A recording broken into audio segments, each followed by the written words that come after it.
Okay, welcome to another shop talk. I wanted to talk today a little bit about some resin techniques, tips and tricks.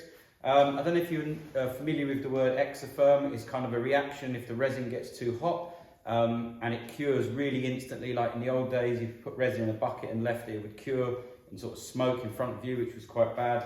And if you're doing a real deep pour and you're using deep pour resins, you do, as you've seen on my channel, use cool tables or air conditioning to try and keep the temperature down so it cures nice and slow and all the bubbles escape. Saying that, exotherm can work for you, especially in small repairs. Like it's getting late this evening. Tomorrow I want to crack on with a project over there, but I've got a repair to do. So if I put some heat on it, just some mild heat, and I mix it up with some heat, what's going to happen? I'm using glass cast 3. Now I know there's resin inside out, I've been using it for years, and what I'm going to be able to do is control the exotherm. So by the time I come in the morning, that thing is going to be absolutely solid, ready to be sanded or planed, and I can carry on working rather than waiting a kind of full 24 hours. I could probably cure that in about 4 hours if I was standing over it, monitoring the heat. You can use a heat gun, or you can just look at it and just touch it, see when you can start getting it, so when it starts going sticky, it's almost towards the B stage. So what I'm going to do is going to mix up a little bit of glass cast 3. I'm going to fill up this little defect on the corner of that slab. I'm going to run a heater on there, just a low heat, just to keep it really warm, maybe about 23, 24 on average. It might go to 25, and that will help it cure really quickly. And it actually will be an exothermic reaction. So rather than it just curing quickly because it's warm, you're going to force it to actually kind of overcook itself, but not too much. Now, I know some people are going to ask sort of technical, how long, how temperature. Really, you're going to have to practice with little areas of repairs. If you're in a hurry and you're on a project and you want something to cure quickly, or if it's on the side and it's sort of dripping, you can turn the piece up, get to the really almost cured bit where you touch it and it's not running, then you can put it down, carry on working and come back the next day and sand it. So let's have a look at this exothermic reaction that we're going to create by using heat and glass cast 3.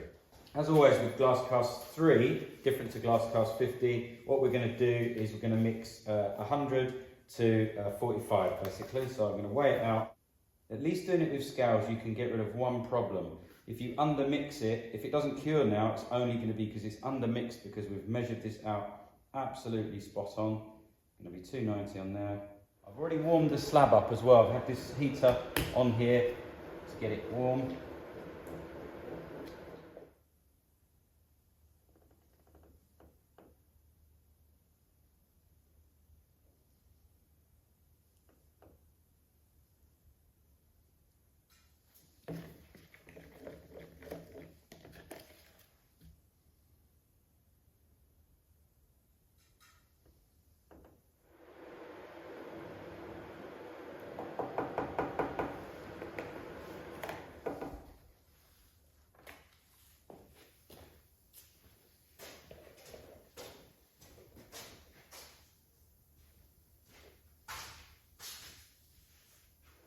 I've said before, when you're doing resin, you do need to encourage it to any dry spots, because unless it's really high, it tends not to, it pulls around some of the dry bits, so I tend to just scrape it up, just past the level we're trying to fill, and then let it self-level.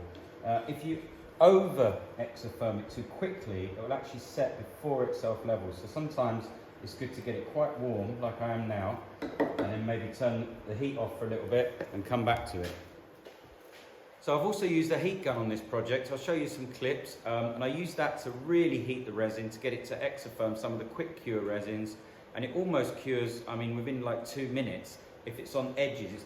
This is not a technique necessarily for a finish of a table where you want it to glass clear or absolutely perfect, but if you're just filling defects and you're going to be sanding them back, using this heat gun technique is really good. I'll show you some of that.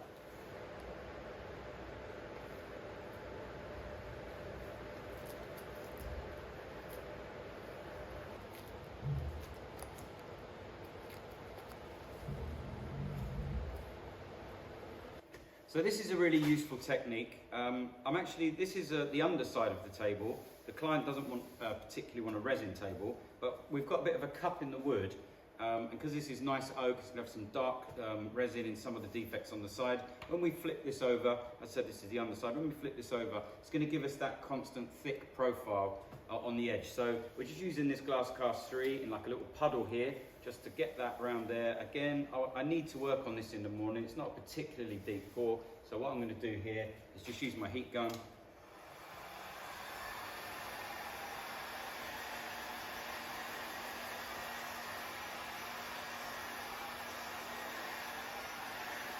I'll just use my heat gun and I'll come back with this little lolly stick from time to time.